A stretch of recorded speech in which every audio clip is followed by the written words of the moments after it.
Hey, what's going on? Happy Monday. Hope you're doing awesome.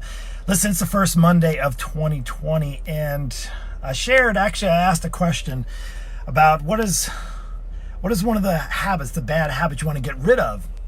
I asked this question to my followers, and the overwhelming reply was the negative thoughts. So I thought it'd be a good idea to share with you how you can get rid of those negative thoughts to help you achieve your goals. And I'll tell you, don't think that I don't think that Coach doesn't get those negative thoughts. In fact, I got them today. I thought my kids were back to school while I'm sitting in my car, because I got two teenagers and having my home office and in a small house. It's kind of hard to get work done when you have two teenagers who are sleeping in and up and about and around and so forth. And I love them to pieces, but I was under the impression that they were going back to school. And of course, if I paid better attention then, I would have known that they had still one more day left for winter break. So I definitely, the negative thoughts started to come in. Oh, I'm not going to get my work done. I'm not going to get what I need to get scheduled, and I'm going to get distracted, so forth, so on.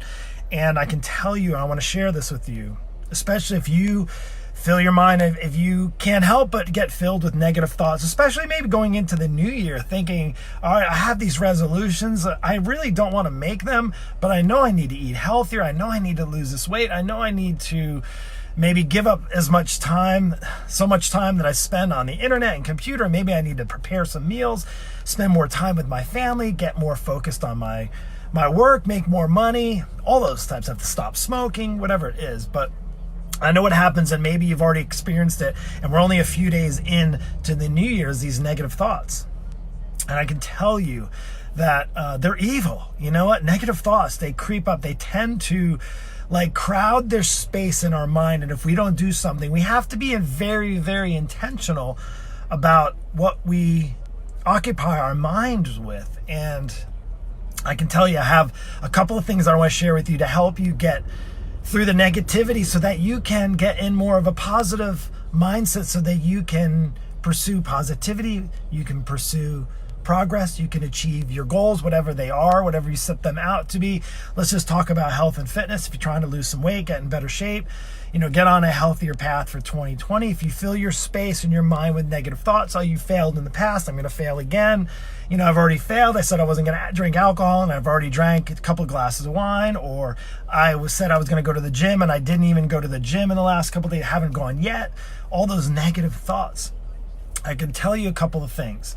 For me, and I think it will help you, and it's helped a number of people, and I learned it from other people who it's helped, and it's how you start your day.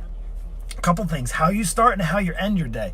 First off, how you start your day. How do you begin? And when you wake up, do you wake up with positive thoughts? Do you fill your mind with all the junk that you have to do? One of the things that I do, and I even brought it in my car, is I have a journal. In this journal, I fill my mind with the affirmations that I write on a daily basis. I have 15 of them, and they're positive. Now you think, if I were to think about this, now you can have negative affirmations. I don't know if that's maybe not quite right, but affirmations. And you can certainly wake up with your mind filled with negativity, or for what I do is I write down affirmations, things that I want with my day. And I'll just share a couple of them with you.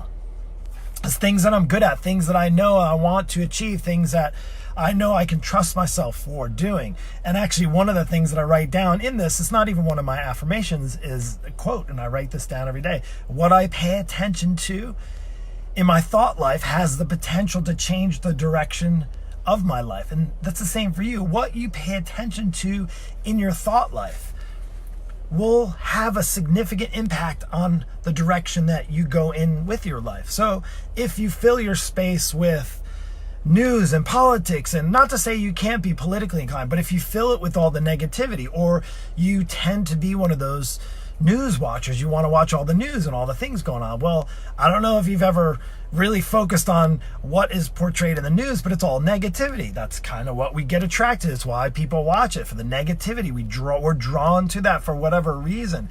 But I just avoid it altogether. Now, I might be in the dark about some things, but I can tell you that that is not going to take up space in my mind. If there's only so much space to fill in my mind and through the day, Do I want it with negative thoughts or do I want it with positive thoughts? So I can tell you that first off, how you start your day, you can choose to turn on the news and look at, how many people died and all the problems and the murders and all the destruction and the politics and who's fighting who and who hates who and all this stuff. And that's going to set you up for failure for the day. Or you can choose a different direction. You can actually maybe journal, write some affirmations down, read, you can get into some scripture, maybe open the Bible, whatever it is for you, but you can choose to make it positive or negative.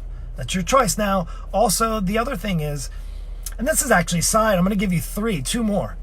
I said how you end your day, and it's the same thing, so we'll make that one pretty brief. How do you end your day? Do you end it with negativity? Do you end it feeling bad about all the things that you didn't get done during the day? Maybe, things that didn't go the way you planned. Maybe you had arguments and disagreements with people that you weren't planning on getting in arguments with. I don't think any of us plan to get in arguments or disagreements. Maybe you failed at your health. You didn't prepare meals. Maybe you went through the drive-thru. You got, a quick fix through drive-through window, and then maybe you were tired in the afternoon, and instead of thinking about exercising the next day, you went through the drive-through, you picked up a triple frappuccino, mocha latte, 1,000 calories later, and then you get all upset and disappointed in yourself because you made poor choices, and then you end your day with negativity. Or you can brain dump all that stuff just as you do positive affirmations. You can also unload that at the end of the day. But then here's the third thing is, where do you spend your time? Who do you spend your time around? Do you spend it around people who are negative, who are going to bring you down, pull you down? I tell this all the time. You have to watch out for the saboteurs. There's people, and I would say not just people. You can even be your own saboteur. But I would say there's relationships that may be in your life that are sabotaging your efforts. The negativity.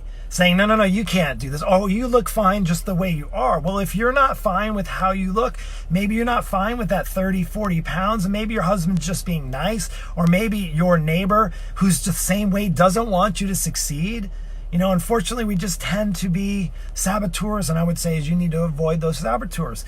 They say, we tell our kids all the time, you show me your friends and I'll show you your future. We kind of share that with them, and I know you've probably heard this term before.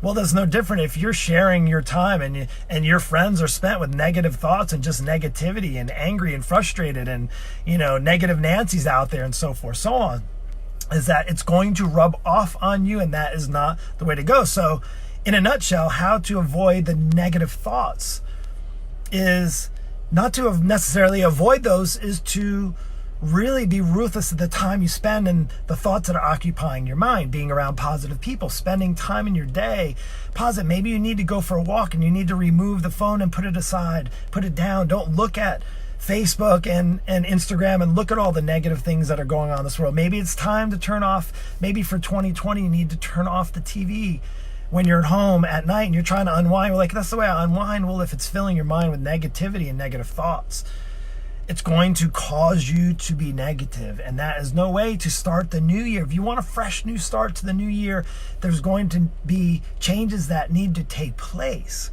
and that can start kind of that starting point for you. You can start in the positive thoughts, start your day with positivity. It doesn't mean you can be blind to it all. It still means you can touch base and find out what's going on in this world. It doesn't mean you have to stop being friends. But you have to realize the more time you spend on those things, on the negative things, the more likely you're going to have those negative thoughts. And again, we can do the same thing. We can be disappointed in ourselves, maybe the relationships we've kept in for too long, the people we stayed around, maybe the things we didn't accomplish, the money we didn't make, or the life we didn't think we'd have, the car we were driving, the house we have, the whatever it is. And again, that can overwhelm you. But I would say is at the end of the day, to help avoid, to be able to get rid of the negativity in this new year, you got to start pulling in some of the positivity. It will start to creep out. That is a habit. I always say this to people. It's not like you're able to we don't break habits. It's something that really just doesn't happen. And you can think of all of the things, maybe like people say, oh, well, I'm just going to give up chocolate. Well, even if you did, chances are you're not going to ever not like it again. In fact, if you probably smelled chocolate or tasted it again, you'd be right back into diving into the chocolate and having more of that. So it's not that, it's how do you maybe avoid that as a habit, is you get around other things that are going to occupy and fill your space. Maybe it's making sure you have plenty of fresh fruit in your home and healthier options. Maybe you avoid taking the chocolate and bringing it home. That could be, again, to avoid maybe that being one of your negative things and pushing that to the side. A lot of times people say sweets or some of the things that I want to avoid for the new year. It's, again, same thing. It's maybe not just avoiding them, just saying I'm going to eliminate those, is to make sure you're putting just like positivity in your mind. To get away from the negativity is putting healthy options in front of your face so that you don't have all of the sweets and the sugar and those things in your face. So anyway, I hope this was well. This, again, just is there research and stuff behind this? Yes, there is. Am I a scholar at all this stuff? No, but I've experienced this. I've lived this. It's been a part of my life. I know for a fact in 2019, when I started my day with affirmations, I had quiet time. I minimized the amount of negativity that was in and around me in the space and the people in my life. It made all the difference in the world. And I believe it can make a difference in your world too, if you just give it a chance. So I hope the best for you. I hope the negativity stays as far away as possible so that you can have a positive direction going into 2020. Take care and God bless. We'll see you.